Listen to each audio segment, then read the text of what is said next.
പീതാംബരം കരവിരാജിതശംഖചക്ര കൗമോദകീ സരസിജം കരുണാസമുദ്രം രാഗാസഹായം അതിസുന്ദരമന്ദഹാസം വാതാലയേശമനിശം ഹൃദി ഭാവയാമി. ഓം നമോ ഭഗവതേ വാസുദേവായ. ഓം നമോ നാരായണായ. സദ്ഗുരുഭ്യോ നമ. ശ്രീമദ്ഭാഗവതം നവമസ്കന്ധം സപ്തമോധ്യായ. ശ്രീശിവോവാച മാന്ധാതു പുത്രപ്രവരോ യോ അംബരീഷ പ്രകീർത്തിത പിതാമഹേന പ്രവൃതോ യൗവനാശ്വശ്ച തൽസുത ആരീരസ്തസ്യ പുത്രോ ഭൂൻ മാന്ധാതൃപ്രവരായിരേ. ശ്രീ ശിവബ്രഹ്മർഷി കഥ തുടരുകയാണ്. സൂര്യവംശത്തിലെ ഇക്ഷ്വാകുവംശത്തിൻ്റെ മാന്ധാതു പുത്രപ്രവര, മാന്ധാതാവിൻ്റെ പുത്രരിൽ ഉത്തമനായിട്ട് അംബരീഷ എന്നൊരാളുണ്ടായിരുന്നു.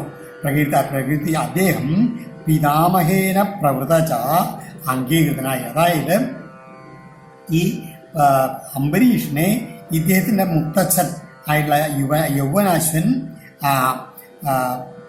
ആയിട്ട് അംഗീകരിക്കുക. മാന്ധാതാവിന് 3 പുത്രന്മാരുണ്ടെന്ന് പറഞ്ഞില്ലേ, പുരുകുൽസൻ, അംബരീഷൻ, മുചുകുന്ദൻ. അതിൽ ഈ മുത്തച്ഛനായുള്ള യുവനാശ്വരൻ്റെ അംഗീകാരപ്രകാരമാണ് ഈ അംബരീഷിന് ശ്രേഷ്ഠത്വം സിദ്ധിച്ചത് എന്നാണ് പറയുന്നത്. അങ്ങനെയുള്ള ആ മൂത്ത മകൻ്റെ സ്ഥാനം ലഭിച്ചു എന്നാണ് അർത്ഥം. രണ്ടാമത്തെ ആളെങ്കിൽ കൂടി ആ അംബരീഷിൻ്റെ പുത്രനാണ് വേറൊരു യുവനാശ്വൻ. പിന്നെയോ ആ യുവനാശ്വൻ്റെ പുത്രനാണ് ഹാരീതൻ. ഈ അംബരീഷനും യുവനാശ്വനും ഹാരീതനുമാണ് മാന്ധാതാവിൻ്റെ വംശത്തിലെ പ്രമുഖന്മാർ. നർമ്മദ ഭ്രാതൃദത്ത ഉരുത്സായോരകൈ തയാരസാതലം നീതോ ഉജകേന്ദ്രപ്രയുക്തയാ. ഭ്രാതൃവി ഉരകൈ പുരുകുത്സയ. ഈ പുരുകുത്സൻ എന്നുള്ള പുത്രനെ ആ ഭ്രാതാക്കളായിട്ടുള്ള നാഗങ്ങളാൽ ദത്ത വിവാഹം ചെയ്ത് കൊടുക്കപ്പെട്ട യാ നർമ്മദ, യാതൊരു നർമ്മദയുണ്ടോ അവള് ഭുജകേന്ദ്ര പ്രയുക്ത നാഗാധിപരാൽ പ്രേരിതയായിട്ടുള്ള അവളാൽ പുരുകുത്സൻ രസാതലത്തേക്ക് നീത ആനയിക്കപ്പെട്ടു. അതായത് ഈ ഗന്ധർവന്മാരെ പീഡിതരായിട്ടുള്ള നാഗങ്ങള് അവരോട് യുദ്ധം ചെയ്യാൻ വേണ്ടിയിട്ട് സമർത്ഥനായിട്ട് പുരുകുത്സനെ കൊണ്ട് എന്ത് ചെയ്തു? നാഗകന്യകയായിട്ടുള്ള നർമ്മദയെ വിവാഹം കഴിപ്പിച്ചു. അപ്പോൾ അവരുടെ സഹോദരന്മാരുടെ ആ നാഗരാജാവ് നർമ്മദയെ കൊണ്ട് പുരുകുത്സനെ രസാതലത്തിലേക്ക് കൂട്ടി വരുത്തിച്ചിട്ട് എന്ത് ചെയ്തു? ആ ഗന്ധർവന്മാരെയൊക്കെ വൈഷ്ണശക്തി ആർജിച്ചിട്ടുള്ള പുരുകുത്സൻ കൊന്നൊടുക്കി. അതാണ് ഗന്ധർവാൻ അവധിയിൽ തത്ര വധ്യാൻ വൈ വിഷ്ണുശക്തി ദൃക് നാഗാലബ്ധവര സർപ്പാൽ അഭയം സ്മരതാമിതം.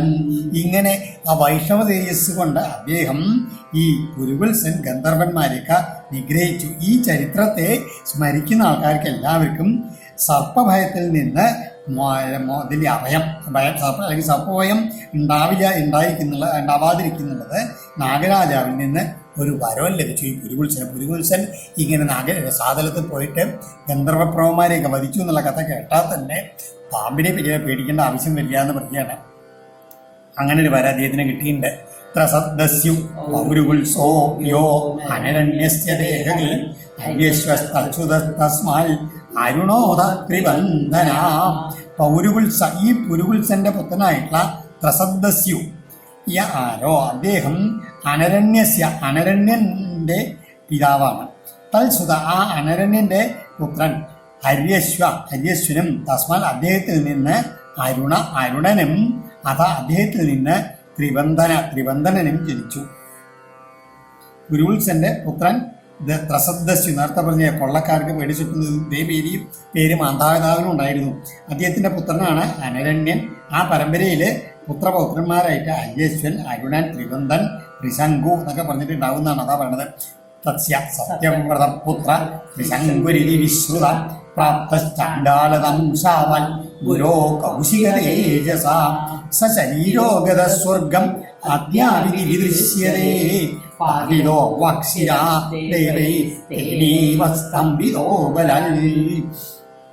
അദ്ദേഹത്തിന്റെ പുത്രനായിട്ടുള്ള ഈ എന്താണ് ത്രിബന്ധന്റെ പുത്രനായിട്ടുള്ള ഇദ്ദേഹം ത്രിശങ്കു എന്നുള്ള പേരിൽ സത്യവ്രതൻ എന്നുള്ള ആള് ത്രിശങ്കു എന്നുള്ള പേരിൽ വളരെ വിശ്രുതനായി എന്ന് പറയുകയാണ്. അദ്ദേഹം ഇങ്ങനെയാണ് ഗുരുവിന്റെ ശാപം കൊണ്ട് ചാണ്ടാള ഭാവത്തെ പ്രാപിച്ചവനായിട്ട് എന്ത് ചെയ്തു? പിന്നീട് കൗശികതേജസ് വിശ്വാമിത്രന്റെ തപശക്തി കൊണ്ട് സശരീരം ഉടലോടുകൂടി സ്വർഗത്തിലേക്ക് അങ്ങോട്ട് പോയി ഈ ത്രിശങ്കു സത്യവ്രതൻ. അദ്ദേഹം പക്ഷെ എന്ത് ചെയ്തു? ദേവൈ അവാക്സിരാപാതിത ദേവന്മാര് ഈ ത്രിശങ്കു സ്വർഗത്തിലേക്ക് പോണ സമയത്ത് ദേവന്മാർ അദ്ദേഹത്തിന് അവിടുന്ന് ചവിട്ടി താഴ്ത്തി തലകീഴായിട്ട് അങ്ങോട്ട് താഴോട്ട് തള്ളപ്പെട്ടുവെച്ചാലും തേനെ ആ വിശ്വാമിത്രനാൽ തന്നെ ബലാൽ അദ്ദേഹത്തിന്റെ തപശക്തി കൊണ്ട് സ്തംഭിത എവിടെയെന്ന് വെച്ചാൽ അവിടെ സ്തംഭിപ്പിക്കപ്പെട്ടവനായിട്ട് അദ്യാവി ദിവി ദൃശ്യതേ ഇന്നും അവിടെ ആ സ്വർഗത്തിനും ഭൂമിയിലും ഇടയിലെ ഒരു പ്രത്യേക സ്ഥാനത്ത് അദ്ദേഹം, അതാണ് ത്രിശങ്കുസ്വർഗം എന്നൊക്കെ പറയില്ലേ, അവിടെ നിൽക്കുന്നു പറയണം വിശ്വാമിത്രന്റെ ആ തപശക്തിയുടെ ആ വൈഭവം കാരണം. ത്രൈശങ്കവോ ഹരിശ്ചന്ദ്രോ വിശ്വാമിത്ര വസിഷ്ഠയോ എന്നിമിത്തമഭൂൽയുദ്ധം പക്ഷിണോർ ബഹുവാർഷികം. ഈ ത്രിശങ്കുവിന്റെ പുത്രനായിട്ടുള്ള അതായത് ഹരിശ്ചന്ദ്രൻ അദ്ദേഹം കാരണമായിട്ട് എന്നിമിത്തം പക്ഷികളായി തീർന്നിട്ടുള്ള വിശ്വാമിത്രനും വസിഷ്ഠനും തമ്മിൽ ബഹുവാർഷികം അനേകം കൊല്ലങ്ങൾ നീണ്ടു നിന്നിട്ടുള്ള ഈ കലഹം അഭൂത്സം ഉണ്ടായി ഇത്രേ എന്ന് പറയുകയാണ്. സോനപത്യോ വിഷണ്ണാത്മാ നാരദസ്യോപദേശത വരുണം ശരണം യാത പുത്രോ മേ ജായതം പ്രഭോ. ഇനി ഈ ഹരിശ്ചന്ദ്രന്റെ കഥ പറയുകയാണ്. ഹരിശ്ചന്ദ്ര അനപത്യ, അതായത് അദ്ദേഹത്തിന് ആദ്യകാലത്ത് സന്താനങ്ങളൊന്നും ഉണ്ടായിരുന്നില്ല. അപ്പൊ അദ്ദേഹം എന്ത് ചെയ്തു? വിഷണ്ണാത്മാ, വളരെ വ്യസനിച്ചവനായിട്ട് നാരദസ്യ ഉപദേശത, നാരദ മഹർഷിയുടെ ഉപദേശപ്രകാരം വരുണ ശരണം യാത, വരുണദേവനെ ശരണം പ്രാപിച്ചു. ഹേ പ്രഭോ, പ്രഭാവശാലിൻ മേ പുത്ര ജായതാം, എനിക്ക് ഒരു പുത്രൻ ഉണ്ടാകണേ എന്ന് പറഞ്ഞിട്ടാണ് ഈ വരുണനോട് ചെന്ന് അപേക്ഷിച്ചത്. യതി വീരോ മഹാരാജ തേനൈവ ത്വം യജേതി തലേരി വരുണേനസ്യ പുത്രോ ജാതസ്തുരോഹിത. ഈ മഹാരാജ വീരയതി, അതായത് അപ്പോൾ വരുണൻ മറുപടി കൊടുത്തു, ഈ മഹാരാജൻ ആ പുത്രൻ വീരനാണെങ്കിൽ തേനേവ അവനെ കൊണ്ട് തന്നെ ത്വാം യജേ ഇരി, അങ്ങയെ ഞാൻ യജിച്ചു കൊള്ളാമെന്ന് പ്രാർത്ഥിച്ചു. അതായത് ഈ വരുണൻ അങ്ങനെ പുത്രൻ ഉണ്ടാവാൻ വേണ്ടിയിട്ട് അനുഗ്രഹിക്കണം പറയുമ്പോൾ ഇത്രയും കൂടി വരുണനെയാണ് ഇദ്ദേഹം, ഞാൻ നേരത്തെ പറഞ്ഞത് തെറ്റാണ്, വരുണനെ ആണ് ഇദ്ദേഹം മഹാരാജൻ എന്ന് വിളിക്കുന്നത്. ഈ ഹരിശ്ചന്ദ്രൻ എന്താണ്, എനിക്ക് അങ്ങനെ ഒരു പുത്രൻ ഉണ്ടാവുകയാണെന്ന് വെച്ചാൽ ആ പുത്രനെ തന്നെ കൊണ്ട് തന്നെ അങ്ങക്ക് ഞാൻ യജ്ഞപശു ആക്കിയിട്ട് അങ്ങക്ക് യാഗം ചെയ്യാമെന്ന് ഈ ഹരിശ്ചന്ദ്രൻ വരുണനോട് പറയുകയാണ്. തഥായിരി, അങ്ങനെ ആയിക്കോട്ടെ എന്ന് അനുഗ്രഹിച്ചിട്ടുള്ള വരുണൻകാരനായിട്ട് അസ്യതു ഇദ്ദേഹത്തിന് രോഹിത പുത്ര ജാത, രോഹിതൻ എന്നു പേരായിട്ടുള്ള ഒരു പുത്രനുണ്ടായി. ജാതസ്സുതോഹ്യനേനാംഗ മാം യജസ്വേതി സോബ്രവിൽ യഥാ പശു നിർദ്ദശസ്യൽ അതമേദ്യോപവേദി. ഈ അംഗ, അല്ലയോ പ്രിയപ്പെട്ടവനെ, ഇവിടെ അംഗ എന്ന് പരീക്ഷത്തിനെ ശ്രീജോബ്രഹ്മനെ വിളിക്കുകയാണ്. സുത ജാതഹി, ഹരിശ്ചന്ദ്രന്റെ പുത്രൻ രോഹിതൻ ഉണ്ടായ സമയത്ത് തന്നെ വേഗം വരുണൻ അവിടെ വന്നു എന്നിട്ട് പറഞ്ഞു, അങ്ങേക്ക് ഇതാ പുത്രൻ ഉണ്ടായില്ലേ, അനേന മാം യജസ്വ, അതായത് അങ്ങ് അവനെ കൊണ്ട് അവനെ പശു ആക്കിയിട്ട് എനിക്ക് യാഗം ചെയ്യൂ എന്ന് പറഞ്ഞു, അതായത് എനിക്ക് ബലിയായിട്ട് തരൂന്നാണ്. അപ്പോൾ വരുണം പറഞ്ഞതെന്ന് പറഞ്ഞപ്പോൾ പശു നിർദ്ദശ യഥാസ്യാൽ 10 നാൾ അതായത് ജനിച്ചിട്ടല്ലേ ഉള്ളൂ, അതിൻ്റെ വില പോകാതൊക്കെ അവർ 10 നാൾ കഴിഞ്ഞവനായാൽ മാത്രമേ മേധ്യ ശുദ്ധമുള്ളതായിട്ട് തീരൂ. ഭവൽ ഇതി സ അബ്രവി എന്ന് ഹരിശ്ചന്ദ്രൻ പറഞ്ഞു. നിർദ്ദശേച സ ആഗത്യ യജസ്വേത്യാഗസോബ്രവി ദന്താപശോർയജ്ജായേരൻ അതമേദ്യോപവേദി. ഈ 10 ദിവസം കഴിഞ്ഞ സമയത്ത് നിർദ്ദശേ ആ സ വരുണൻ വന്ന് യജസ്വ, ഇനി എനിക്ക് എന്നെ യജിച്ചാലും ഇത് യാഗ എന്ന് ആവശ്യപ്പെട്ടു. ആ സമയത്ത് പശോ ദന്ത ജായേരൻ യൽ അതാ, നോക്കൂ, യജ്ഞപശുവിന് പല്ലൊന്നും മുളച്ചില്ല, പല്ലുകളൊക്കെ ഉണ്ടാവട്ടെ, അപ്പം മാത്രമേ പരിശുദ്ധന് മേധ്യ ഭവയിൽ ഇരി, പരിശുദ്ധനായിട്ട് തീരൂ എന്ന് സ അബ്രവീൽ ഈ ഹരിശ്ചന്ദ്രൻ മറുപടി പറഞ്ഞു. ജാതാദന്തായി ജസ്വേദി സപ്രത്യാഹാതസോ അബ്രവീൽ യഥാ പതന്തി അസ്യ ദന്താ അഥമേദ്യോപവേദിതി ദന്താജാത അങ്ങനെ പല്ലുകൾ മുളച്ചു. ആ സമയത്ത് ഇനി ഇതാ യജിക്കൂ എന്ന് വീണ്ടും വരണമെന്ന് പറഞ്ഞു. ആ സമയത്ത് അസ്യ ദന്താ യഥാ പതന്തി, അത് ഇവൻ്റെ പല്ലുകൾ എപ്പോൾ കൊഴിയുന്നുവോ അപ്പോൾ മാത്രമേ ഇവ പരിശുദ്ധനായി തീരൂ. ആദ്യം മുളക്കണ പല്ലുകളല്ലേ എന്ന് ചക്രവർത്തി ഹരിശ്ചന്ദ്രൻ മറുപടിയും പറഞ്ഞു. പശോർനിപതിതാദന്ത യജസ്വിത്യാഥസോബ്രവീൽ യഥാ പശോ പുനർദന്ത ജായന്തേത പശുശ്രീ. വീണ്ടും പശോ ദന്താധിപതിത, ആ യജ്ഞപശുവിൻ്റെ പല്ലുകൾ, അതായത് രോഹിതൻ്റെ പല്ലുകളൊക്കെ കൊഴിഞ്ഞു. ആദ്യത്തെ തന്ന പല്ലുകളൊക്കെ പറഞ്ഞു പോയി. ആ സമയത്ത് ഇനി വരണമെന്ന് പറഞ്ഞു. ഇപ്പം ഞാൻ അവനെ യജിക്കൂന്ന്, അവനെ കൊണ്ട് യജിക്കൂന്ന് പറഞ്ഞു. അപ്പോൾ പറഞ്ഞു പശുവിന് വീണ്ടും പല്ലുകൾ മുളക്കട്ടെ, പല്ലില്ലാത്ത പശുവിനെ എങ്ങനെ യജ്ഞത്തിൽ ചെയ്ത് ആ പശു വെക്കാൻ പറ്റുക എന്ന് പറഞ്ഞു. വീണ്ടും മത്സ്യത്തിനൻ അത് നടന്നു. പുനർജാതായജസ്വേരി സപ്രത്യാഹാതസോബ്രവീൽ സാന്നാഹി വോ യഥാ രാജൻ രാജന്യോത പശുശ്രീ. പുനർജാത, പല്ലുകൾ വീണ്ടും രണ്ടാമതും മുളച്ചു. യജസ്വ, ഇപ്പൊ യാഗം ചെയ്ത് തരൂ എന്ന് പറഞ്ഞു.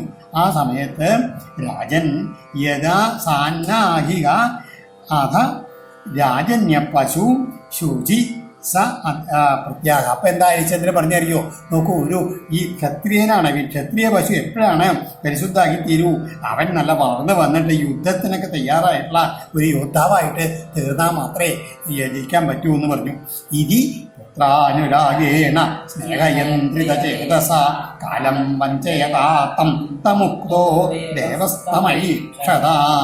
ഇങ്ങനെ തൻ്റെ ആ പുത്രനോടുള്ള വാത്സല്യം കാരണം അവനെ പിരിയാനുള്ള വിഷമം കൊണ്ട് സ്നേഹയന്ത്രിത ചേതസ, വാത്സല്യം കൊണ്ട് കീഴടക്കപ്പെട്ട ഹൃദയത്തോടു കൂടിയവനായിട്ട് തം കാലം, അതാത് കാലം വരുമ്പോൾ ഓരോ ഏതെന്ന് പറയില്ലേ ഇത് പറഞ്ഞിട്ട് ഈ വഞ്ചയിത, ഇങ്ങനെ ഓരോരോ ഒഴിവ് പറഞ്ഞിട്ട് മാറുന്ന രാജാവിനാൽ അഭ്യർത്ഥിക്കപ്പെട്ട ദൈവ വരുണൻ അതിനെ അക്ഷത അദ്ദേഹം ഇങ്ങനെ വരണം, വീണ്ടും കാത്തിരിക്കും. കുറച്ച് കഴിഞ്ഞപ്പോഴേക്കും ഇതിൻ്റെ ഇടയിൽ എന്തുണ്ടായി? രോഹിത തദഭിജ്ഞായ പിരുക്കർമ്മ ചികീർഷിതം പ്രാണപേക്ഷു ധനുഷ്പാണി അരണ്യം പ്രത്യപദ്യത. രോഹിതനപ്പള്ളി ആദ്യം ചെറിയ കുട്ടിയായിരുന്നില്ലേ, അപ്പൊ രോഹിതനും ചെറുപ്പക്കാരനായി. അപ്പൊ ഇവിടെ ഇങ്ങനെ രാജധാനിയിൽ ഇങ്ങനെ കഥകളിങ്ങനെ കേൾക്കണ്ടേ. അത് മനസ്സിലായി എന്താണ് തന്നെ പിതു ചികിത്സിതം, തൻ്റെ അച്ഛൻ്റെ ആഗ്രഹം എന്താണ്, തന്നെ കൊണ്ട് യജ്ഞപശു ആക്കിയിട്ട് യാഗം ചെയ്യണമെന്ന് മനസ്സിലായിട്ട് വേഗം എന്ത് ചെയ്തു? പ്രാണപ്രേപ്സു, തൻ്റെ ജീവന്റെ രക്ഷയ്ക്കായിട്ട് ധനുഷ്പാണി വില്ലും കയ്യിലെടുത്ത് അരണ്യം പ്രത്യേക കാട്ടിലേക്ക് അങ്ങോട്ട് പോയി ഈ രോഹിതൻ. പിതരം വരുണഗ്രസ്തം ശ്രുത്വാ ജാതമഹോദരം രോഹിതോ ഗ്രാമമേയായ തമീന്ദ്ര പ്രത്യഭേദതാ. ഇത് കണ്ടപ്പോഴേക്കും എന്ത് വരുണന് മനസ്സിലായി ബലി കൊടുക്കില്ല. അത് മാത്രമല്ല രോഹിതൻ എന്ത് മനസ്സിലായിട്ട് കാട്ടിലേക്ക് പോയി എന്ന് പറഞ്ഞപ്പോഴേക്കും വരുണന് വളരെയധികം ദേഷ്യം വന്നു. എന്നിട്ടോ എന്ത് ചെയ്തു? മഹോദരൻ എന്നുള്ള രോഗം അങ്ങോട്ട് ശമിച്ചിട്ട് ഈ രാജാവിന് മഹോദരം പിടിച്ചുകൊണ്ട് ആ വരുണന്റെ കോപം കാരണം. അപ്പോൾ തൻ്റെ പിതാവിനെ ഇങ്ങനെ വരുണനാൽ മഹോദരൻ എന്നുള്ള രോഗം ബാധിച്ചവനായിട്ട് കേട്ടറിഞ്ഞിട്ട് രോഹിതം വീണ്ടും നാട്ടിലേക്ക് തിരിച്ചു വന്നു അദ്ദേഹത്തിനോടുള്ള സ്നേഹം കാരണം. പക്ഷെ ആ സമയത്ത് ഇന്ദ്രൻ പറഞ്ഞു വരും, നീ ഇപ്പം ഒന്നും വേണ്ട, അവിടെ കാട്ടിൽ തന്നെ കഴിഞ്ഞോ, നമുക്ക് തൻ്റെ ജീവൻ തന്നെ വലുത് എന്നൊക്കെ പറഞ്ഞ് ഇന്ദ്രൻ അദ്ദേഹത്തിനെ അവിടെ കാട്ടിൽ തന്നെ നിർത്തി. ഭൂമേ പര്യടനം പുണ്യം തീർത്ഥക്ഷേത്ര നിഷേവണൈ രോഹിതായ അതിശക്ര സോപ്യരണ്യേവ സമം. ഇന്ദ്രൻ എന്താ പറഞ്ഞറിയോ? നീ ഒരു കാര്യം ചെയ്യേ, തീർത്ഥക്ഷേത്ര നിഷേവണൈ, അനങ്ങളെ തീർത്ഥങ്ങളെ ക്ഷേത്രങ്ങളെയൊക്കെ അങ്ങനെ സേവിച്ചുകൊണ്ട് ഭൂമിയിൽ അങ്ങനെ ചുറ്റി നടന്നോളൂ, അതാണ് ഏറ്റവും പുണ്യം എന്ന് ചക്ര രോഹിതന് ഉപദേശിച്ചു കൊടുത്തു കേട്ടോ. അപ്പൊ അവനാകട്ടെ ഒരു സംവത്സരം അങ്ങനെ കാട്ടിലങ്ങനെ വസിച്ചു. തീക്ഷത്തെ അതിലൊന്നും പോയില്ല, കാട്ടിൽ തന്നെ അങ്ങനെ കഴിഞ്ഞുകൂടി. ഏവം ദ്വിതീയേ തൃതീയേ ചതുർത്ഥേ പഞ്ചമേ തഥാ അഭ്യസ്തവിരോ വിപ്രോ ഭൂത്വാഹ വൃത്രഹ. ദേവേന്ദ്രൻ വൃദ്ധനായിട്ടുള്ള ഒരു ബ്രാഹ്മണനായി വന്നിട്ട് ഇങ്ങനെ ഒരു വർഷം കഴിഞ്ഞപ്പോഴേക്കും ദ്വിതീയ രണ്ടാമത്തെയും തൃതീയ മൂന്നാമത്തെയും ചതുർത്ഥ നാലാമത്തെയും അതിനുശേഷം 5-ാമത്തെയും വർഷം എപ്പോഴും രോഹിണി കുറച്ച് കഴിഞ്ഞാൽ മനസ്സ് മാറിയിട്ട് വീണ്ടും അച്ഛനടുത്തേക്ക് പോകാൻ പുറപ്പെടും. അപ്പോഴൊക്കെ ഓരോ വർഷവും വന്നിട്ട് അഭ്യത്യ രോഹിതൻ്റെ അടുത്ത് വന്ന് ഇപ്രകാരം പറഞ്ഞുകൊണ്ടേയിരുന്നു, നീ പോണ്ട എന്ന് പറഞ്ഞിട്ട്. ഇങ്ങനെ 6 കൊല്ലം ഷഷ്ടം സംവത്സരം തത്ര ചരിത്വാരോഹിതപുരിം ഉപവ്രജൻ അജീകർത്തൽ അക്രീണാൻ മധ്യമം സുതം ശുനശേവം പശുൻ പിത്രേ പ്രദായ സമവന്തത. ഇങ്ങനെ 6ാമത്തെ വർഷം വന്നപ്പോൾ രോഹിതൻ എന്ത് ചെയ്തു? രോഹിതം ഷഷ്ടം സംവത്സരം തത്ര ചരിത്വ, ഇങ്ങനെ 6ാമത്തെ വർഷം കൂടി ഇങ്ങനെ കാട്ടിൽ കഴിഞ്ഞു കൂടിയിട്ട് പുരിം ഉപവ്രജൻ, തൻ്റെ നഗരത്തിലേക്ക് മടങ്ങി വന്നിട്ട് അവിടെ എന്ത് ചെയ്തു? ഇനിയിപ്പോൾ തനിക്ക് പകരം വേറൊരാളെ അവിടെ ബലി കൊടുക്കല്ലേ നല്ലത്, അതിന് വേണ്ടിയിട്ട് എന്ത് ചെയ്തു? ശുനച്ഛേവം എന്ന് പറഞ്ഞിട്ടുള്ള അജീകർത്തൻ എന്ന് പറഞ്ഞുള്ള ഒരു ബ്രാഹ്മണന്റെ, അദ്ദേഹത്തിന് 3 മക്കളുണ്ട്. മൂത്ത മകൻ, അപ്പോൾ 3 മക്കളുള്ള ഒരാളെ, അത് മധ്യമ പുത്രനായിരുന്നു ശുനച്ഛേവൻ. അപ്പോൾ മൂത്ത മകനെ കൊടുക്കില്ല എന്ന് അജീകർത്തൻ, രണ്ടാമത്തെ ആളെ കൊടുക്കാന്ന്, ഏറ്റവും ഒടുവിലത്തെ ആളെ കൊടുക്കില്ല എന്ന് അമ്മയും പറഞ്ഞു. അപ്പോൾ ഇടയിലുള്ള ശുനശേവൻ ഉണ്ടല്ലോ, ശുനശേവനെ കൊടുക്കാനാണ് തീരുമാനിച്ചു. കാരണം അത്ര ദാരിദ്ര്യമാണ്. അപ്പോൾ വിലയ്ക്ക് ആണ് ആക്രീണ വിലയ്ക്ക് വാങ്ങിച്ചു എന്ന് പറയുകയാണ് ഈ അജീകർത്തൻ്റെ കയ്യിൽ നിന്ന്. അങ്ങനെ ആ ശുനശേവനെ വാങ്ങിച്ചിട്ട് യജ്ഞപശുവായി പിതാവിന് പ്രദായ സമമന്ത്, തൻ്റെ അച്ഛൻ്റെ കയ്യിൽ കൊണ്ടിട്ട് അച്ഛൻ ഇവനെയും കൊണ്ട് യാഗം ചെയ്തോളൂ എന്നും പറഞ്ഞ് അദ്ദേഹത്തിനെ വന്ദിച്ചു.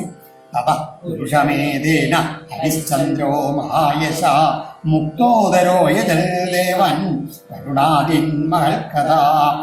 പിന്നീട് ഈ ശുനച്ഛേവനെ യജ്ഞത്തിന് ഉപയോഗിച്ചുകൊണ്ട് മഹായശസ്വിയും മഹൽക്കഥ മഹത്തായ കഥകളുള്ളവനുമായ ഈ ഹരിശ്ചന്ദ്രൻ അതിനുശേഷം വരുണാദീൻ ദേവാൻ പുരുഷമേതേന ആ വരുണൻ തുടങ്ങിയുള്ള ദേവന്മാരെ ഇങ്ങനെ നരമേധം കൊണ്ട് യജിച്ചു.